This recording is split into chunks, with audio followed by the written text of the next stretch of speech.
Let's start right there in Indianapolis.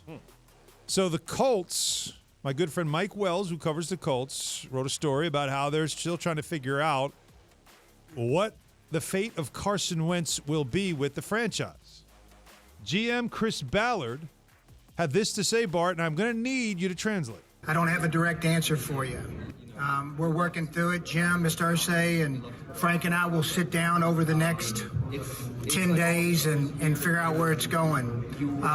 But ultimately, we'll do what's best for the team, for the Colts, both in the short term and in the long term. What is he really saying there? Yeah. I'm going to give this a dung rating of about a 3. Give me 3 dongongs. Yeah. We're going to get at a 3 dong on the BS translator. Listen, Carson Wentz has the biggest salary of anybody on the squad. Only person that's even close to him is DeForest Buckner. We haven't made a decision yet, meaning we haven't figured out the day we want to let him know that he ain't coming back. We ain't let him know the day when his key code don't work. We want to make sure that he don't go out there and fake some type of injury and go get a second opinion and say, you know what, I need surgery. Remember, he was out the first beginning of the season with his ankles like misery, like somebody had broke both his ankles and couldn't work. So we got to make sure he don't go out there and try and do none of that. So we're going to make him feel like everything's all copacetic.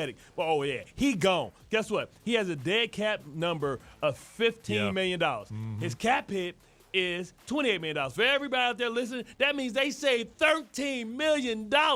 They get a rebate if they cut his ass. He will be gone before the start of the football year, March 16th. He be gone. Gong. They gave up a third-round pick. First. And then what turned into a first for this year's draft for him. But I'll say this to any GM. If you made a mistake, fix it right away. The worst thing you can do is perpetuate it by saying, I don't want to look bad. Look at all we gave up. No. Yo, he looking at Frank. That's why he said, he looking at Frank. Well, Frank, that's we've got this bum over here because of you. Vouch for him. The BS translator continues with the aforementioned Frank, meaning Frank Reich, the head coach, who made it clear that he was the one that wanted Carson Wentz. But remember, it's past tense. You know, I believe in him. I stuck my neck out for him. So, last year I was a big part of that decision to get him here, and so, I believe he's going to continue. I believe he's going to continue to have a lot of success at quarterback. That might be here. It might not be here. That decision has yet to be determined.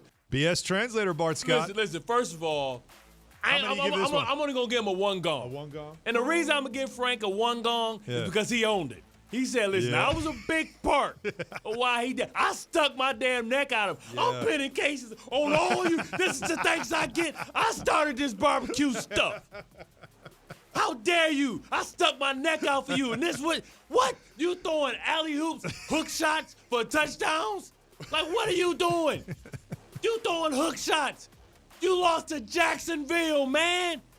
I can't go back in the building and look my boss in the damn face. They had to win one game to make the playoffs. One job. Painful. Beat Jacksonville. Who wasn't trying to win? They didn't want to win. Are you serious, Carson? Look at me, Carson. Yeah. I the captain now. Oh. You got to go, son. Yeah. You got to go. Wilson! 1 gong. Lock it up. No, you lock it up. Lock it up. Lock it up.